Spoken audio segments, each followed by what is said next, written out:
"Charlie, close the door," I said, my voice wavering, trembling like the edge of a fragile thread about to snap.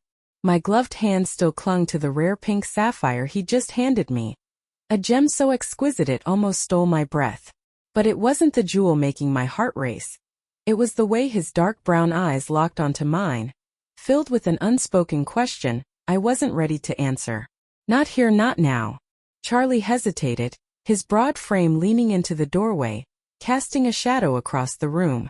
For a moment he seemed anchored there, unsure, his presence heavy with tension that thickened the air. "Are you sure, Anna?" he asked, his voice low and edged with meaning, each word carrying the weight of something left unsaid.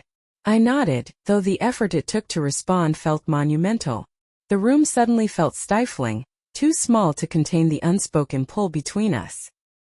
His hand's warmth still lingered from when he passed me the sapphire earlier, a touch that had lasted just a fraction of a second too long. It wasn't just the gem sparkling now, it was the memory of that fleeting connection. A moment that ignited something unfamiliar and, frankly, dangerous within me. I hadn't felt this way in years, not since before I carefully crafted the life I live now. I knew what was at stake, my marriage to his father, the empire we'd built together, the pristine reputation I'd painstakingly cultivated in the jewelry world. But in that fragile, fleeting moment, all those boundaries blurred into nothingness. All I could feel, all I could see was him. "Lock it," I whispered, barely audible, as if speaking the words would somehow make them more real, harder to ignore. My tone betrayed the desperation I was trying so hard to suppress. Charlie finally moved, the soft click of the door lock echoing louder than the air conditioner's hum. He stepped closer, his movements deliberate and steady. I clutched the sapphire tightly, as though its cool surface could anchor me, keep me tethered to something rational. "You've got a good eye," I said, my voice trembling as I held up the gem. "This is perfect for the new collection."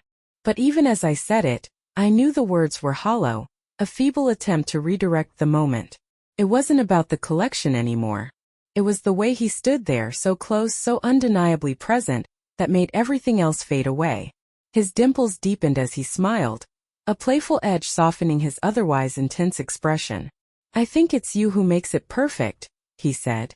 "Stones are just stones until you touch them." His words hung in the air, heavier than they should have been, as though they carried a hidden meaning that went far beyond jewelry. My breath caught, my pulse quickened. I carefully set the sapphire back on its velvet cushion, trying to steady my trembling hands. But his presence was inescapable. The subtle scent of cologne mingled with the earthy trace of the mines clung to him, enveloping me like a velvet chain I couldn't shake. "Charlie," I whispered, barely audible. "You can't say things like that." "It's the truth," he said, his voice calm but unwavering as he took another step closer, the space between us dissolving. "You're not just my stepmother, Anna. You're a woman, beautiful, brilliant, unforgettable." I turned away sharply, focusing on a tray of gemstones in a desperate attempt to busy myself. My fingers shuffled through the sparkling stones, pretending to organize them. But his gaze bore into me, unrelenting like a weight I couldn't escape. His words, gentle yet loaded with meaning, struck something deep inside me, something I had locked away long ago. "Your father trusts us," I said, though the words barely held their ground. My voice wavered, betraying the doubt I was trying to disguise. "This isn't right." But Charlie wasn't deterred. He stepped even closer, the warmth of his body palpable against mine. His arm brushed mine, a fleeting touch that sent an unexplainable jolt through me. Reaching for a vibrant emerald from the tray, he held it up to the light, his fingers moving over its surface with a care that felt almost intimate. "This stone," he began, his tone calm but layered with something unspoken, "was trapped underground for millions of years. It only became valuable because someone had the courage to bring it into the light." His words hit me like a tidal wave, the weight of his metaphor impossible to ignore.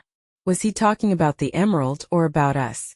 The line between the two blurred dangerously, and I didn't know if I wanted to find out where it led.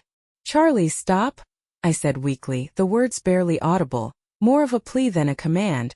"Why?" he asked, his voice soft but insistent.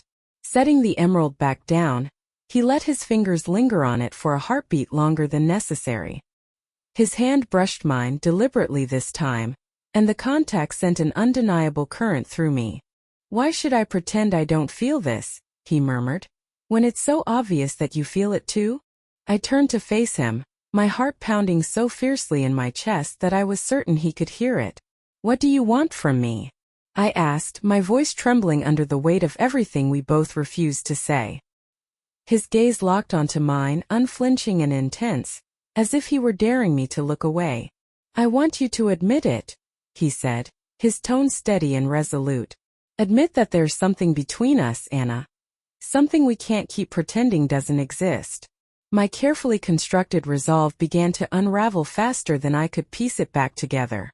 For weeks, I had convinced myself that the electricity between us was nothing more than my own imagination running wild. I told myself that the way his hand lingered a second too long when passing me tools, or the knowing smirk he gave when he caught me stealing glances at him, was meaningless. But standing there with him so close and the air between us charged with unspoken truths, I could no longer deny the reality staring me in the face. "There's nothing to admit," I said quickly, too quickly. My voice cracked under the strain, and I knew the lie wouldn't hold.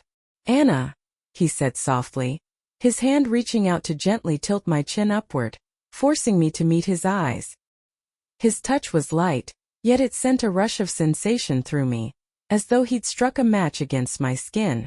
A shiver ran down my spine, but I didn't move. "I know you feel it too," he said, his thumb grazing my cheek in a way that made my pulse race.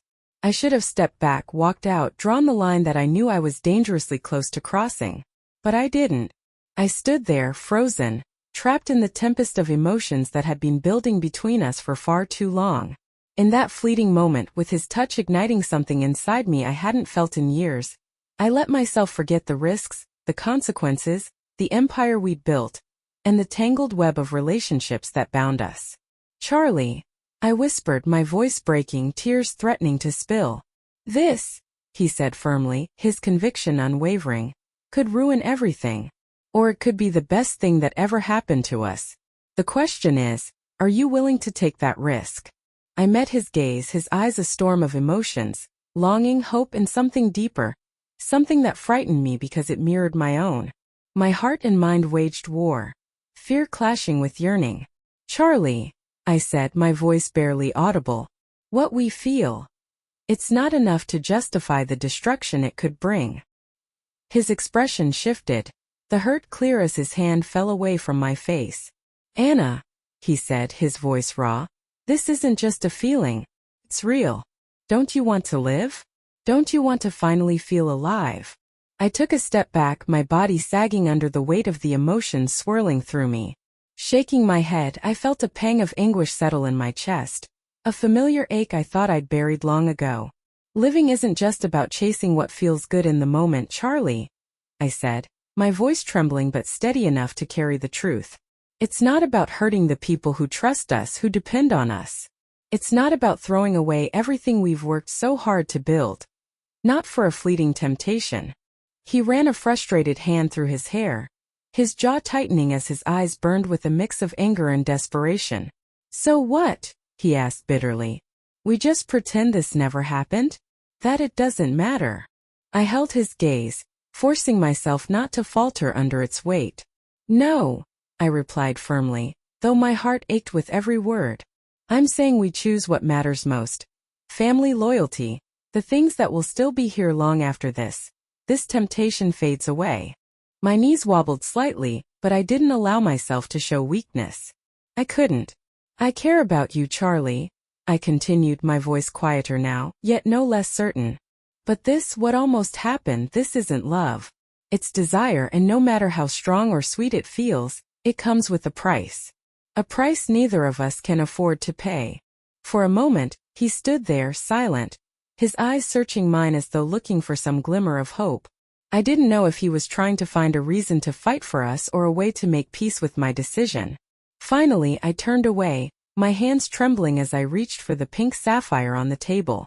Its weight was steady and cool in my palm, a grounding force in the chaos swirling around us. I carefully placed it back into its velvet box, the gesture feeling like a quiet farewell to something that could never be. "We'll continue working together," I said, my voice composed now, even though my chest felt hollow. "But from this moment on, it's strictly professional. No more crossing lines, no more blurring boundaries with emotions we were never meant to indulge," I said, forcing the words out, even as they felt like shards in my throat. Chase stood silently, his gaze fixed on me, searching for something. Maybe understanding, or perhaps a flicker of the connection we'd been tiptoeing around for too long. When I finally met his eyes, the spark I used to see there was gone, replaced by something quieter, heavier. Defeat. He gave me a small nod, his face betraying the pain I could feel echoing in my own chest. "If that's really what you want," he said, his voice barely audible, heavy with resignation. "It's not just what I want," I replied, my voice trembling despite my efforts to stay composed. "It's what we need. It's the only way forward, for both of us." He turned to leave but hesitated with his hand on the door, his fingers gripping the knob as though holding onto a fragile thread of hope. For a moment I thought he might say nothing, that he'd leave quietly and let the silence fill the space between us. But he finally spoke, his words soft and tinged with sorrow. "For what it's worth," he said, his voice breaking just slightly, "I'll never forget what we almost had. What we almost were." The door clicked shut behind him, the sound reverberating in the room like a final, definitive ending. As soon as he was gone, my legs gave out beneath me, and I sank into the chair, trembling. The tears I'd held back came pouring out, hot and relentless, streaming down my face. But the relief I'd thought would come never did. Instead, there was only an ache, deep and unrelenting, a hollow pain that left me breathless. I had done what I believed was right, what I knew I had to do, but doing the right thing didn't make the hurt any less real. It didn't fill the void left by what could have been. Ladies, let me share something I've learned the hard way. Life will always find a way to test you. It will dangle temptation in front of you, dressed up as something beautiful, charming, and irresistible. It will come at moments when your guard is down, when the choice seems too perfect to pass up. But no matter how tempting it looks, you have to remember the value of your integrity. The truth is, temptation burns brightly, but it's fleeting. What lasts are the consequences, the choices you make when no one else is watching.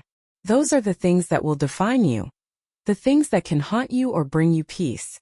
So protect your heart, protect your home, protect your peace. Because in the end, the most precious gem you'll ever possess is your self-respect. It's the one thing no one can take from you, the thing that will always remind you who you truly are. Thank you for staying with me until the end of this story. If you've enjoyed it, I'd love for you to take a moment to subscribe. Your support means more than you know. It's what keeps us going and inspires us to bring you heartfelt stories like this one. Don't forget to leave a like if this resonated with you. Every little interaction helps us grow and connect with people like you who value meaningful content. Thank you for being a part of this community.